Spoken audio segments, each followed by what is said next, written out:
Everyone thought I was the boring stepdad who paid bills and kept quiet.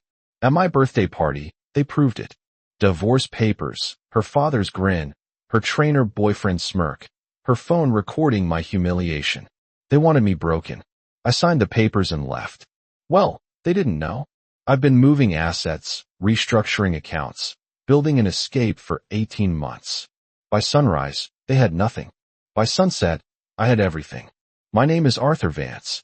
I'm 50 years old, and I spent the last decade building security frameworks for military installations while my wife built an empire of lies on Instagram.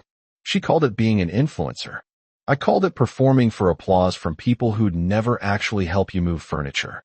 But I kept quiet, paid the bills, and figured marriage meant supporting your partner's dreams, even when those dreams looked ridiculous from the outside. The night of my 50th birthday, I walked into what I thought was a surprise party. Balloons everywhere, a catered spread that probably cost more than my first car, and about 30 people I barely recognized. Most of them were Claire's followers, the ones she'd converted into real-life friends, which basically meant they showed up when there was free food and photo opportunities. My stepson Leo was there with his college buddies, all of them looking at their phones. Sophie, my stepdaughter, stood in the corner with her arms crossed, the only person in the room who looked uncomfortable. That should have been my first clue. Claire's father, Marcus, stepped forward before I even got my coat off. He was grinning like a man who just won a bet, holding a manila envelope in his weathered hands. Behind him, Claire had her phone up, already recording. The smile on her face was too wide, too bright, the kind of smile that doesn't reach the eyes. "Happy birthday, Arthur," Marcus said, his voice carrying across the room. The conversations died down. Everyone turned to watch. He handed me the envelope. I looked at Claire confused. She kept filming that frozen smile, never wavering. "Open it," she said. Her voice sing-songy like she was talking to a child. I opened it. Divorce papers. My name, her name, everything already filled out. Her signature was already there, dated 3 days earlier. I looked up at Marcus. He was still grinning. "Your replacement's ready," he said loud enough for everyone to hear. He gestured toward the kitchen doorway. That's when Ethan walked out. Claire's personal trainer, the guy had helped get certified 2 years ago when he couldn't afford the exam fees. He was holding a beer, leaning against the door frame like he owned the place. He raised the bottle toward me in a mock toast. The room went silent except for the sound of Claire's phone capturing everything. She was still smiling, still recording, waiting for me to explode to give her the viral moment she wanted, the humiliated husband, the dramatic meltdown, the content that would get her 1 million views and a dozen sponsorship offers.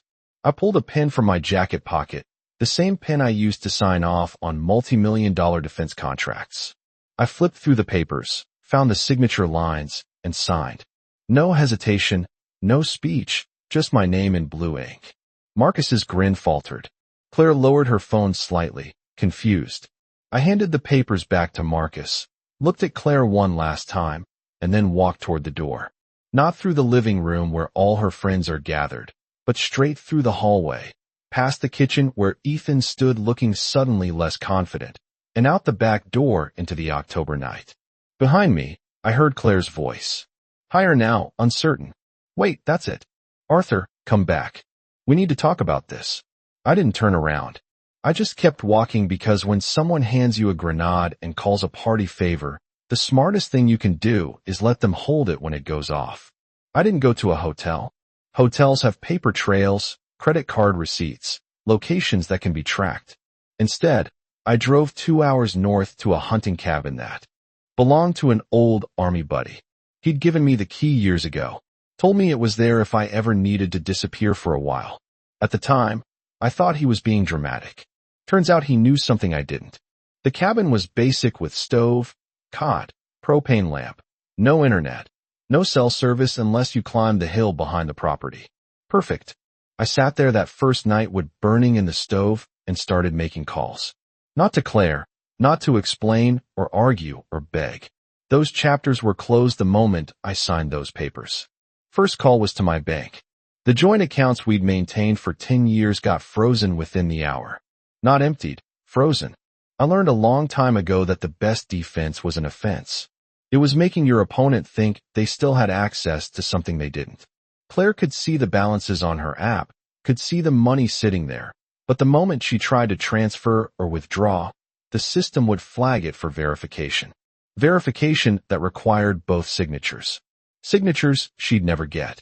Second call was to Mark Harrison, my attorney. Not the family lawyer Claire had picked 3 years ago. My attorney. The one I'd kept on retainer through my defense contracting work. The one who specializes in asset protection and federal compliance. Mark, I've been expecting my call. I'd warned him 6 months ago that things were heading this direction. The papers are signed, I told Mark. Good, Mark said on the other end. His voice was calm, professional. Then we moved to phase 2. I'll file the amendments tomorrow morning. Everything we restructured last year becomes active. Phase 2. That was the part Claire didn't know about. The part where the house she thought we owned together was actually titled under my consulting LLC. The part where the cars, the investment accounts, the retirement funds, all of it had been quietly legally restructured over the past 18 months. Every document she'd signed without reading. Every paper she'd waved off because she was too busy curating her aesthetic had been a brick in the foundation of her own irrelevance. By the time the sun came up, my old phone number was disconnected. The email addresses she knew were deactivated. My social media accounts, the ones I barely used anyway, were deleted. I wasn't hiding. I was erasing the version of myself she thought she knew. The third day, I drove into town and bought a burner phone. Just one call to make. I dialed Sophie his number. She picked up on the second ring. Arthur. Her voice was small, uncertain. Yeah, kiddo. I said, it's me. Are you okay? Mom's been freaking out. She keeps saying you stole everything. She called the police, but they said I interrupted gently. Sophie, listen to me. I didn't steal anything. I just stopped letting her take what was mine. There's a difference. Silence on the other end. Then quietly, I knew something was wrong. At the party, I tried to tell her not to do it. I know you did, I said. And I appreciate that. But this isn't about you or your brother. This is between me and your mom. Leo's being a jerk about it, Sophie said. He keeps saying you abandoned us. I closed my eyes. Leo, 19 years old, and still convinced the world owed him something. What do you think, Sophie? Another pause. I think she pushed you too far. I think she thought you'd just take it like you always did. Smart kid. Always have been. Stay out of it, Sophie. Don't pick sides.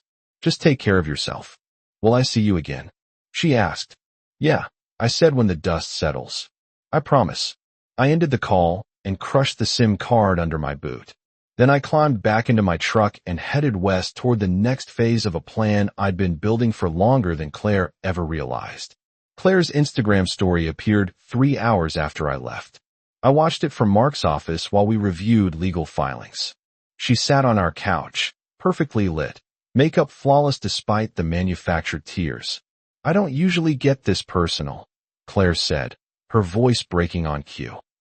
But I need to be real with you guys. My husband just walked out on our family, signed divorce papers, and left without a word. The comments flooded in. Support, sympathy, outrage on her behalf, none of them asking the right questions. Mark looked at me over his reading glasses. He was 63, built like a retired boxer, gray hair cut, military short. He'd handled asset protection for 3-star generals. A lifestyle blogger didn't intimidate him. She's setting a narrative. Mark said, let her. I replied, words are cheap. Documents aren't. Mark slid a folder across his desk. Inside was everything. The house deed showing Vance Security Solutions, LLC, as owner. Vehicle registrations under the business investment accounts restructured through corporate entities Claire had signed off on without reading the business loan for her studio. Mark said, tapping a document. $40,000. She co-signed last year. I remembered Claire wanted a content creation studio in our garage. Professional lighting, backdrops, the works. I'd suggested a business loan for better rates.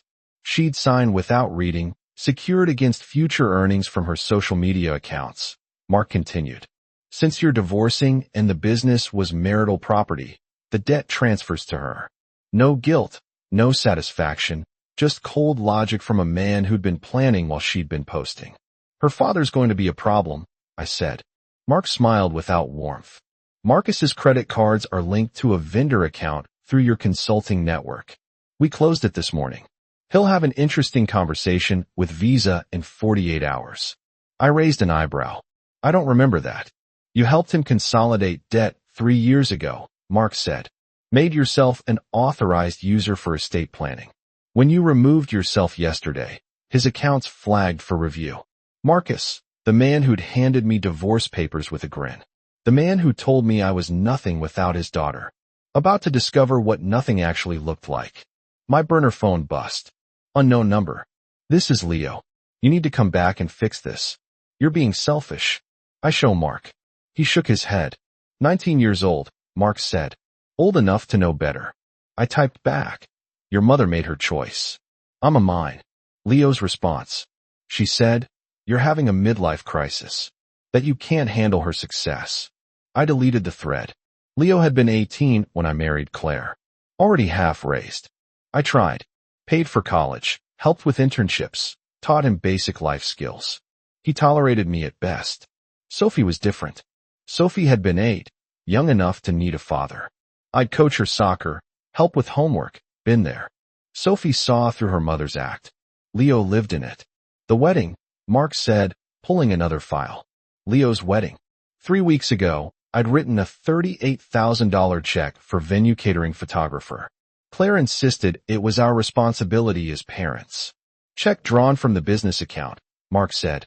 Coded as a corporate gift, taxable to Leo as income unless repaid within 90 days. I stared at him, and after 90 days, IRS gets involved. Leo owes taxes on $38,000 he never received in cash. Can he pay that? Mark's expression answered. Leo worked part-time at a sporting goods store. Barely passed his classes. I should have felt guilty. Instead, I remembered Leo filming me at the party, posting it to Snapchat with the caption, "Stepped couldn't handle it." Let ride, I said. Ethan lasted 6 days. Sophie told me over the phone, her voice low from a friend's house. The personal trainer who was supposed to be Claire's upgrade bailed when the electricity got shut off. Mom's saying it's a mistake, Sophie said. But I saw the letter. Non-payment. What's Leo saying? I asked. Sophie's voice went flat. That you're sabotaging her being vindictive. He moved back home to support Mom. I sat in the cabin watching November snow fall through pines. Quiet, cold, honest. Everything my marriage hadn't been. Sophie, listen, I said. I'm not sabotaging your mother. I'm just not protecting her from her own choices anymore. I know, Sophie said quietly. She never paid attention to anything. Bills, accounts, paperwork. You handled it. And she assumed you always would. 16 years old, and already seeing what her mother couldn't. Where's Ethan? I asked. Left yesterday, packed his gym bag during one of Mom's Instagram lives. You could see him in the background walking out while she talked about manifesting abundance. I almost laughed. And Marcus, Grandpa's not talking to Mom. His credit cards got canceled. He came over yelling about his credit rating. Mom tried calming him down, but he kept saying she shouldn't have trusted you with money. The irony. Marcus handed me divorce papers, smiling, now angry that the same planning he'd mocked extended to his finances. Mom's planning to sell your stuff, Sophie said, voice shifting. Tools, books, furniture. She says it's community property. It's not. Everything's titled to my business. She doesn't know that. She posted about a garage sale this weekend. I checked Claire's Instagram. There it was. Photos of my workshop equipment, military memorabilia, my grandfather's woodworking tools. Moving on means letting go. Garage sale Saturday. Everything must go. Her followers ate it up. None knowing she was about to commit theft. I called Mark. She's selling my property. Mark read the post. Bold. Stupid, but bold. Can we stop it? We can let her try. Saturday came. Sophie texted updates. Claire set up tables, price tags on everything. Oh man, the cash box. At 10:15, 2 officers arrived, professional and polite. They had a cease and desist order plus documentation proving every item was business property belonging to Vance Security Solutions, LLC. Claire argued. Leo argued. The police only cared about documentation. Mark had provided it in triplicate. The garage sale ended. The crowd left. Claire stood in the driveway surrounded by property she couldn't sell, filming a tearful story about me using legal technicalities to harass her. Sophie sent in a photo. Claire sitting on the garage floor crying. Leo standing awkwardly nearby. Caption: "This is getting sad." It was sad, but not for the reasons Claire thought. That evening, Mark sent another document. Leo's wedding venue had refunded the $15,000 deposit to my business account.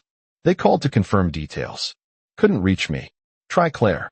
She told him the wedding was canceled due to family circumstances. Except the wedding wasn't canceled. Leo still planned to marry in December. He just didn't have a venue anymore, and the deposit was in an account he couldn't touch. He'll figure out eventually. Mark said how long venue will send final notice in a week. When they don't get confirmation and payment, they'll book someone else. Leo who filmed me signing papers for laughs. Leo who called me selfish. Leo about to learn actions had consequences. I should have felt guilty. Mostly I just felt tired. Tired of being the safety net for people who never appreciated it.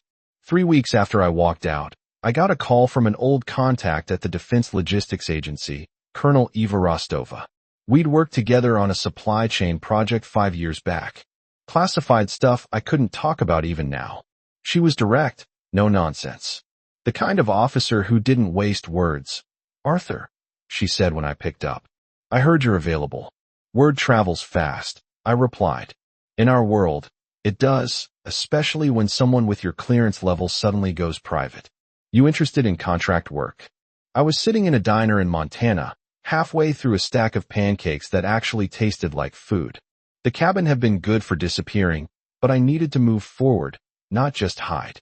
"What kind of contract?" I asked. "Meridian Strategic Solutions.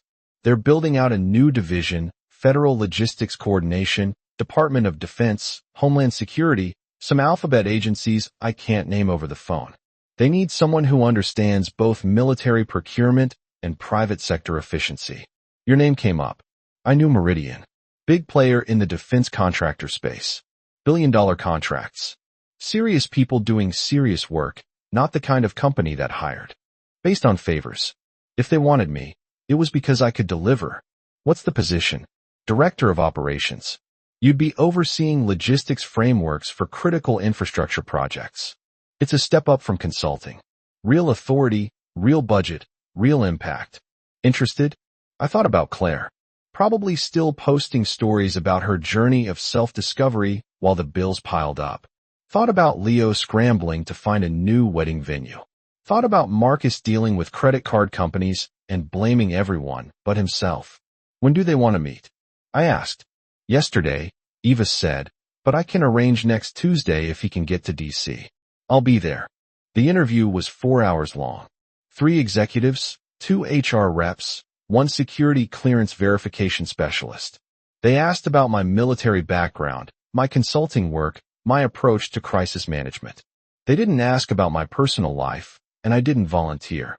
The security clearance check would tell them everything anyway, including the divorce. If they had concerns, they'd raise them. They didn't. 2 days later, I got the offer. Director of Operations, Meridian Strategic Solutions.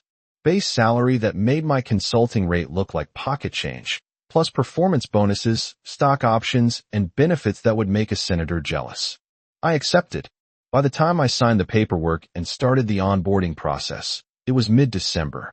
I've been gone from my old life for exactly 6 weeks. In that time, I disappeared, restructured everything, and landed a position that put me in rooms with people who made decisions that affected national security. Meanwhile, according to Sophie's texts, Claire was trying to negotiate with the power company to turn the electricity back on. Leo had moved his wedding to a community center that cost a fraction of the original venue, but looked like a high school gym. And Ethan had apparently started dating one of Claire's former friends, the same friend who'd been at the birthday party. Laughing while I signed the papers. Mom's not handling it well. Sophie texted. She keeps posting about betrayal and karma, but the engagement on her posts is way down. People are getting bored of the drama. I didn't respond to that. I just sent Sophie my new address, my new phone number, and told her she was welcome to visit anytime. She was the only one who deserved that invitation. The day I moved into my new apartment in Arlington, Virginia, I got a message from Mark, a photo attachment. It was a screenshot from Claire's Instagram, dated that morning. She was sitting in what looked like a coffee shop. Makeup perfect despite the sad expression. Caption reading, "Sometimes the people you thought would never leave are the ones who teach you the hardest lessons about self-worth." The comments were split. Half supportive, half skeptical. One comment stood out. "Girl, didn't you literally film yourself laughing at him while he signed divorce papers? Maybe the lesson is yours to learn." Claire had deleted that comment within minutes, but screenshots lived forever. The internet never forgot. I put my phone down and looked around my new apartment, clean, modern, empty of memories. Outside the window, the city hummed with purpose and motion. Inside, I felt nothing but quiet satisfaction. Not revenge, not vindication, just the simple truth that some chapters end exactly the way they're supposed to, even if the people in them never see it coming. Leo's wedding happened on a cold Saturday in mid-December. I wasn't invited, obviously, but Sophie called me that evening, her voice tight, with something between anger and exhaustion. "You need to know what happened," Sophie said. I was in my new apartment unpacking boxes, my life in cardboard, waiting to be reassembled. I stopped and sat down. "Tell me," I said. "Leo tried to give a speech at the reception about family and support and being there for each other. He got about 3 sentences in before he started crying. Not happy tears, angry tears." I stayed quiet. "Let her continue." "He blamed you." Sophie said. "You abandoned us." "Abandoned him, that real fathers don't walk away." His bride looked mortified. Grandpa Marcus tried to calm him down, but Leo just got louder. Started listing everything you'd done for him. The college tuition, the car repairs, the wedding deposit, all of it. Then he said, "And he threw it all away because Mom wanted to be happy." Sophie paused. I heard her take a breath. Then Aunt Helen, you remember her mom's sister? She stood up and said, "Leo, your mother handed Arthur divorce papers at his birthday party as a joke. She filmed it. You filmed it. You all laughed. What did you think was going to happen?" I closed my eyes. Helen, Claire's older sister, the one who'd never bought into the Instagram lifestyle. The one who pulled me aside at Thanksgiving 2 years ago and told me I was too good for this family. I thought she was being dramatic. She wasn't. "What did Claire do?" I asked. Mom tried to defend herself. Sophie said it wasn't like that. That you'd been emotionally distant. That the divorce was mutual. Helen just laughed. Actually laughed. Said, "Claire, I love you, but you're delusional. You spent 10 years treating that man like an ATM with a pulse. And now you're shocked he finally walked away." How'd that go over? Half the room agreed with Helen. The other half looked uncomfortable. Leo's bride started crying. The whole reception basically fell apart. People started leaving early. Mom left before the cake was even cut. Sophie went quiet again. Then softer Arthur called me after. He was drunk, rambling. He said he didn't realize how much you actually did. That he thought Mom handled everything. That you just wrote checks. He said he never understood that you were the only thing holding everything together. Is he apologizing? I asked. I don't know. Sophie admitted. I think he's just realizing he burned a bridge he can't rebuild. The tax bill from that wedding gift you gave him, it hit last week. He owes $11,000 to the IRS by April. His wife doesn't know yet. $11,000. The tax on $38,000 in gift income that was never repaid to the business. Exactly what Mark said would happen. "Sophie," I said carefully, "I need you to understand something. I didn't do this to punish Leo.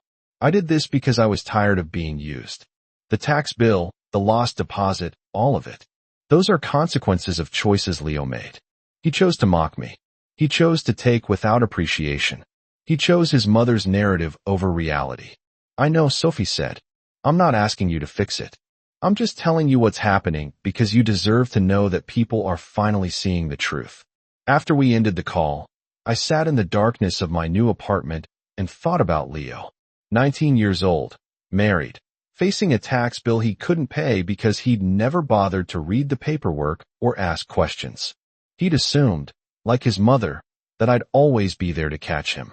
Now he was learning that assumptions were expensive. My phone buzzed a text from an unknown number. I almost deleted it, then saw the message. This is Helen, Claire's sister. I have your number from Sophie. I owe you an apology for not speaking up sooner. You were the best thing that happened to this family, and they threw you away like garbage. I'm sorry. I stared at the text for a long moment. Then I replied, You don't owe me an apology, but thank you. Helen wrote back immediately. Claire's losing everything. The house, the car, her followers. People are starting to see through the act.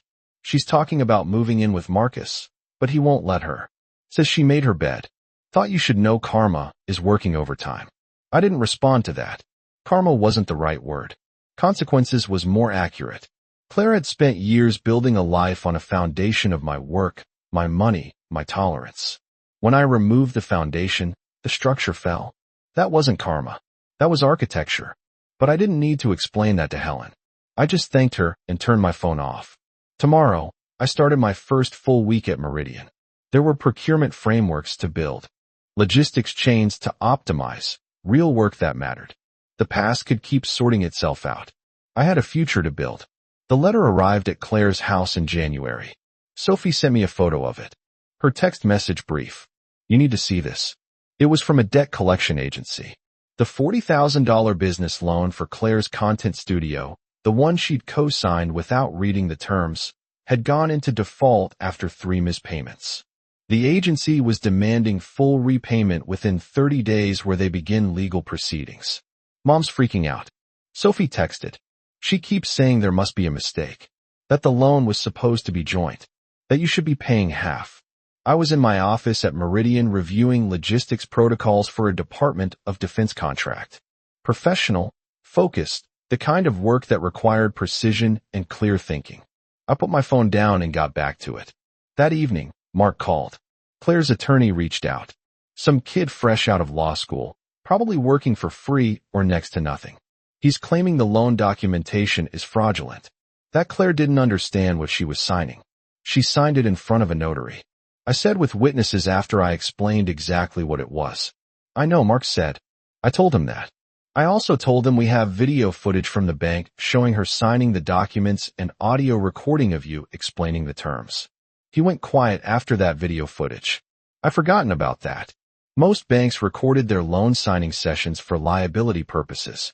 Claire had been so focused on her phone that day, scrolling through comments on her latest post while the loan officer walked through each page. I'd stopped twice to ask if she was paying attention. She'd wave me off both times. What's he asking for? I asked Mark. Settlement. Wants you to cover half the debt. Says it's the right thing to do. No, I said simply. That's what I told him, Mark replied. He threatened to take it to court. I told him to go ahead. We'd love to show a judge the footage of his client ignoring the loan officer's explanations. He hung up. I went back to my work. 2 weeks later, Sophie called instead of texting. Her voice was strained. Mom sold her jewelry. Sophie said the stuff Grandma left her, the pearls, the diamond earrings, everything. She got $8,000 for it. It's not nearly enough. Where's Leo? I asked. Leo's dealing with his own problems. The IRS sent him another letter about the tax bill. His wife found out. She's not happy. They're fighting constantly. And Marcus, Sophie's laugh was bitter. Grandpa told Mom she's on her own. Said he warned her about marrying you. Said he warned her about the divorce stunt. Said she made her bed. He's not helping. Marcus, the man who'd grinned while handing me divorce papers, who'd called me nothing, who'd celebrated my humiliation, now refusing to help his own daughter because his credit was ruined and his pride was wounded. Sophie, I said carefully, I want you to know something. None of this is your fault, and none of this is your responsibility to fix. I know, Sophie said quietly, but it's hard watching it all fall apart. She's still my mom. She is, I agreed. But she's also an adult who made adult choices. You can love her and still let her face the consequences. After we hung up, I sat in my apartment thinking about Claire, about how she'd spent 10 years building an image, a brand, a performance of success, and how quickly it had all collapsed when the foundation disappeared. She'd thought I was the scaffolding holding up her life. She'd been wrong. I'd been the entire structure. Without me, there was nothing but empty air and the long fall down. 3 days later, Claire filed for bankruptcy. Sophie sent me the court documents. Chapter 7. Complete liquidation. The house would be sold. Though, since it belonged to my business, she wouldn't see a penny from it. Her car was already gone. Her credit was destroyed. The lifestyle blogger who documented her perfect life for thousands of followers was now documenting her financial collapse. Though, she called it a journey of radical simplification. The comments on that post were brutal. People weren't buying it anymore.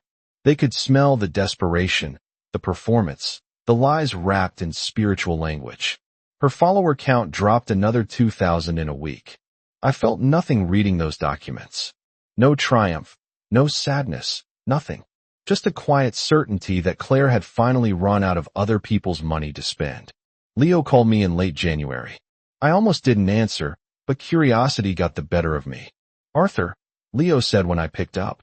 His voice was different, smaller, missing the cocky edge it used to have. "I need to talk to you about something."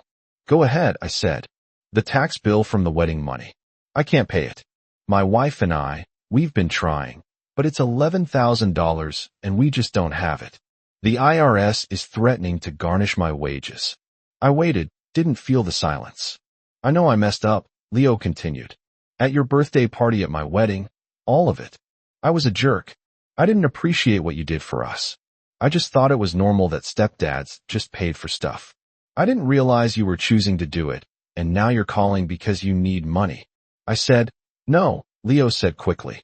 "I mean, yes, I need help, but that's not why I'm calling. I'm calling because I owe you an apology.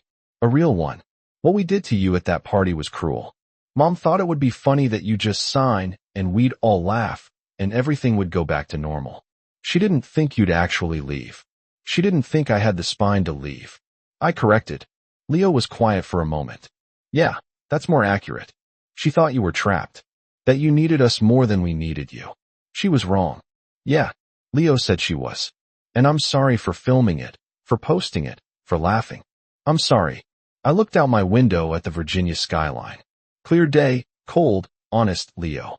"I appreciate the apology, but it doesn't change anything. The tax bill is yours to handle.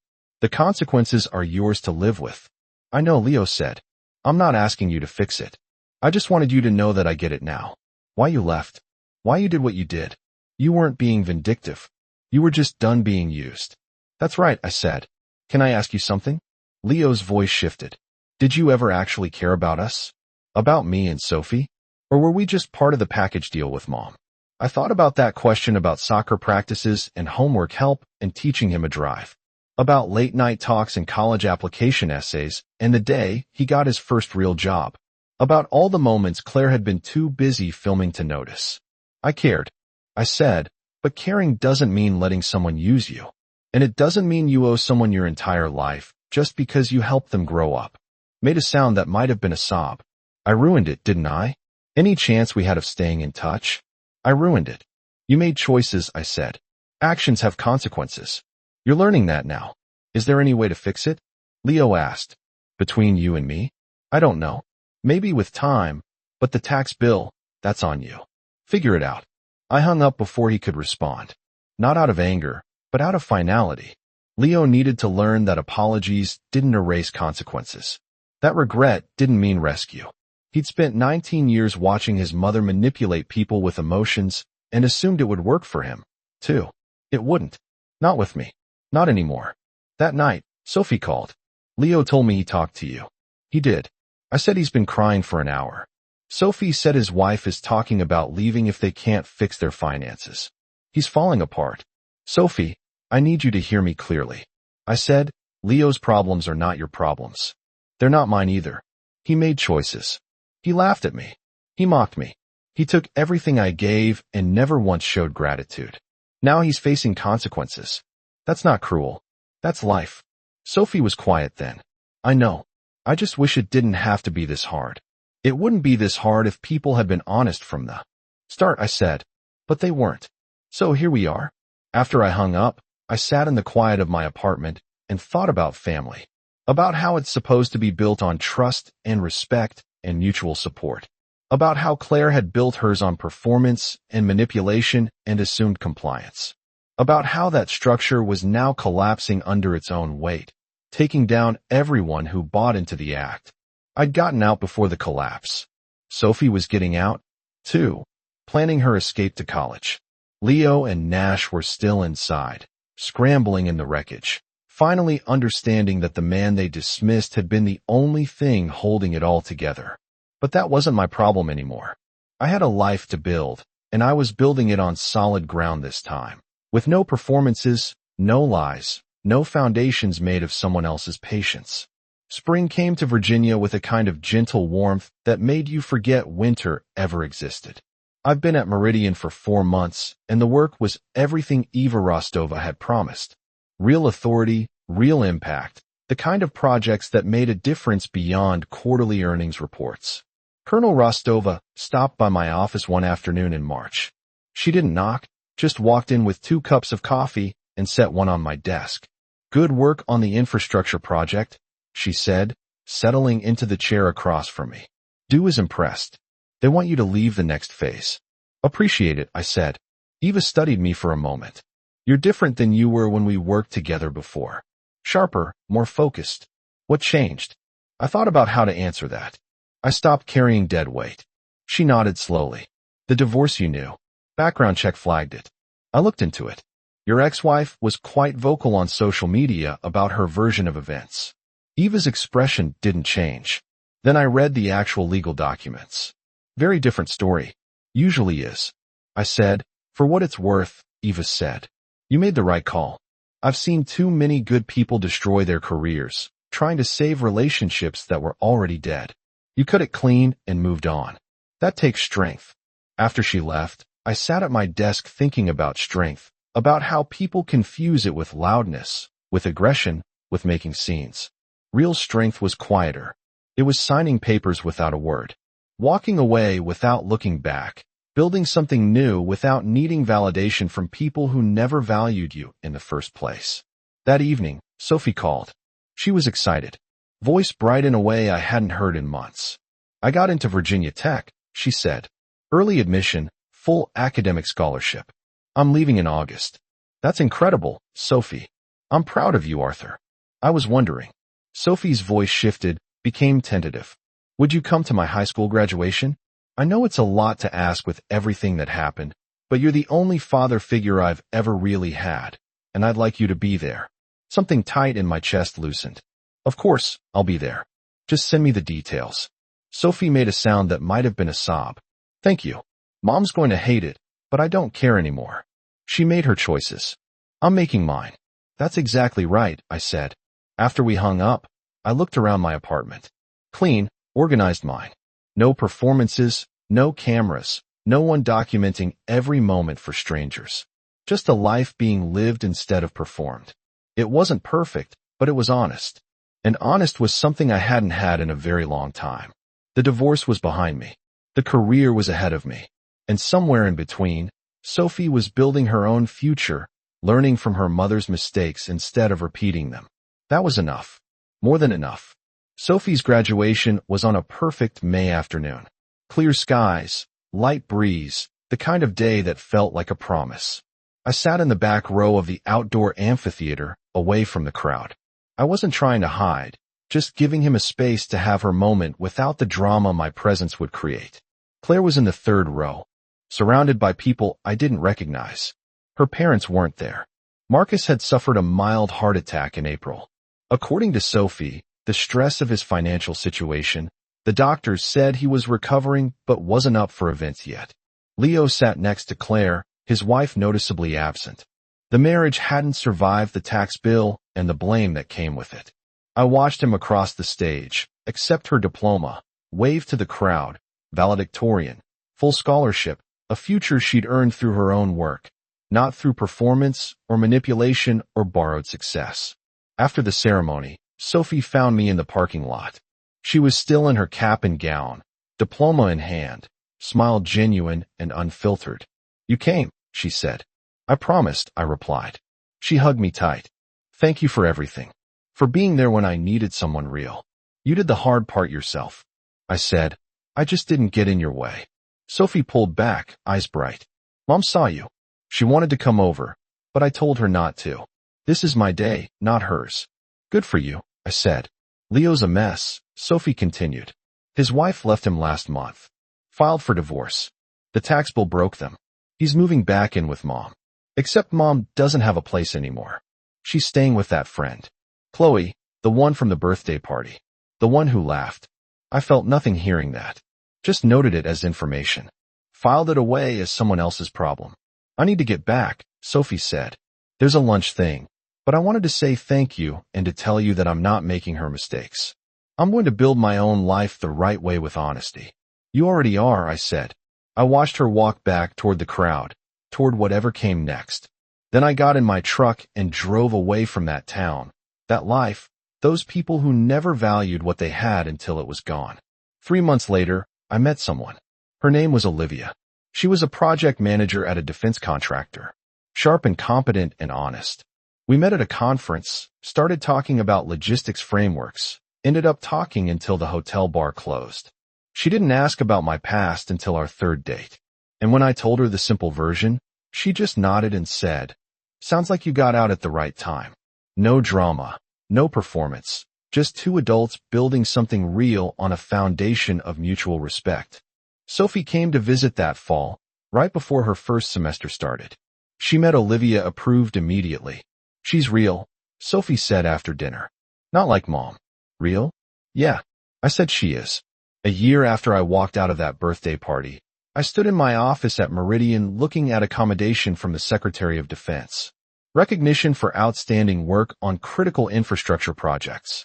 My name on a plaque that would hang in Pentagon hallways. Claire was somewhere posting about her journey of self-discovery. Her audience down to a few hundred followers who still believe the performance. Leo was working retail, trying to rebuild his life from zero. Marcus was recovering slowly, his credit destroyed, his arrogance finally humbled by reality. And I was here, free, successful, building a life worth living instead of performing one worth watching. Turns out the best revenge isn't revenge at all. It's just living well while the people who counted you out realized they were the ones who couldn't count.